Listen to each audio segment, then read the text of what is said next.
بنرحب فيكم بحلقة جديدة على منصة capital.com بالعربية.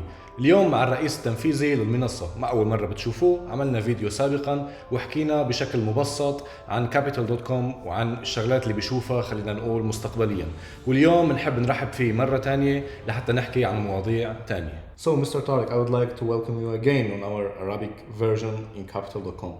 I have a question for you. In the last episode, when we were in Dubai, I asked you about your vision about capital.com and about the traders that are currently trading on capital.com. And today I want to ask you again what you see or what you saw during these last 6 months during 2022, since we have a lot of activities or a lot of things which happened in the market. Yeah, I mean, in 2022, crypto markets haven't been as exciting as in 2020 and 2021. So we saw a shift at the beginning of the year towards trading a lot more commodity markets. There's still a lot of interest in cryptos, but we're in crypto winter, right? So a lot of people look for volatility and look for other markets that they can trade. And there's really three markets that stand out: natural gas, gold, and oil, right? And I want to delve a little bit into each of them to discuss what we are seeing, how the markets have been behaving, and why for someone that was initially interested in crypto, commodities may also be a really interesting product to trade.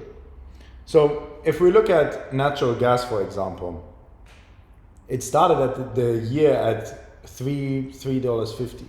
Now we're at $9.50, Yes. which is a commodity, and it has almost tripled in price. The volatility that we have seen in this market is unheard of. We have never seen this before to this degree and for such a long period of time. So a lot of people that are now coming are saying, actually, what will happen in natural gas? And I want to trade natural gas. And there are I wanted to take a couple of points that I've seen on the chart which looked interesting to me. First of all, there's the 650 level. 650, since kind of May, we have touched 2 times, and the market has rejected that level and went back up the other direction. The first time we went to 8, down to 650. From 650 to 9, back down to 650. And now we have gone to 940 and even 950.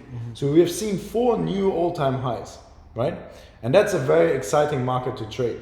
There's volatility, market keeps going up and down, and now we're towards the higher end, almost at all-time highs. And people have to think about how to position themselves. This is clearly a market driven by the political events and the war that has broken out. But usually after the first couple of weeks, this quiets down, which in this case we haven't seen. Natural gas and oil have really peaked and gone up to levels. Oil is now at over 110, and natural gas, as I said, almost at 950, 930, 950.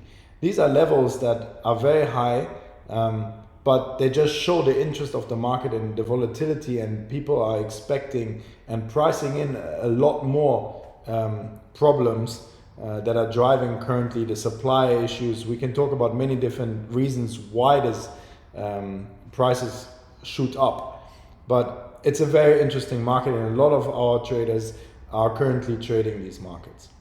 And then the one that is a little bit more tricky to trade, in my opinion, right now is gold.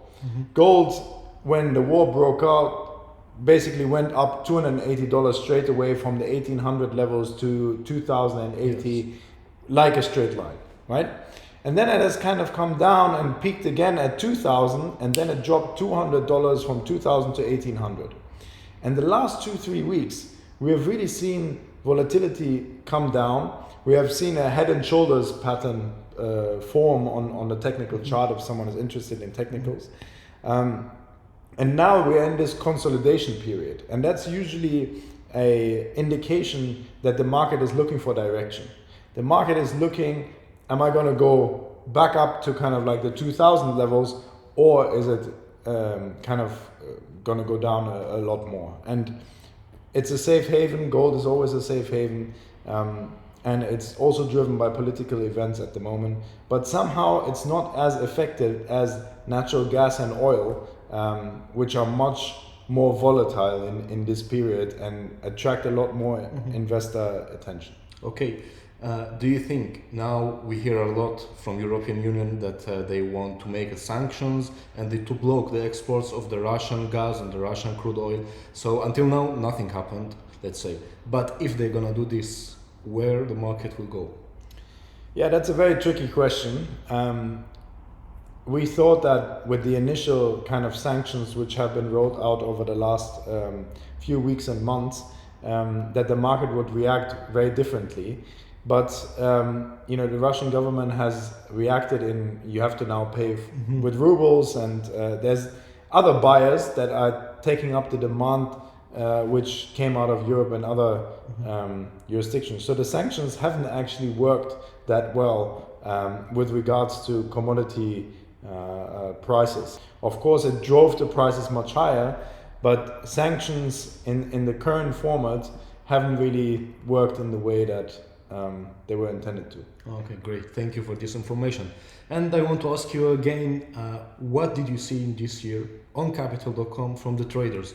How you saw them trading, and what mostly were trading on Capital.com? Yeah, so on the cryptocurrency side, it's the big cryptos, the big names: Dogecoin, Shiba, Bitcoin, Ethereum, Cardano, and all the usual kind of coins that we offer. There was a lot of interest in Luna as well, and I know that there were some problems when we delisted it, and people weren't very happy about this. But when liquidity dries up in the market, we need to also protect ourselves, that we are able to hedge ourselves and buy the liquidity and give this to our clients. And in this moment, that wasn't really possible. But at the same time, when Luna 2 was announced, on the same day or the day after, we had it on our platform available, and we have actually seen great interest in the product. And a lot of people are trading Luna 2 now. And so that's on the crypto side. On the commodity side, I think there's nothing else to add. It's gold, oil, and natural gas. Something that's actually very interesting is all the commodities this year have done very well for various reasons. Silver is something that hasn't done so well. It's the only commodity that's down on the year. And what is interesting, if someone looks at the history between the price difference of gold to silver, the ratio is usually 1 to 50. And this ratio has now gone to 1 to 80 almost. And historically, it always kind of comes down to 1 to 50.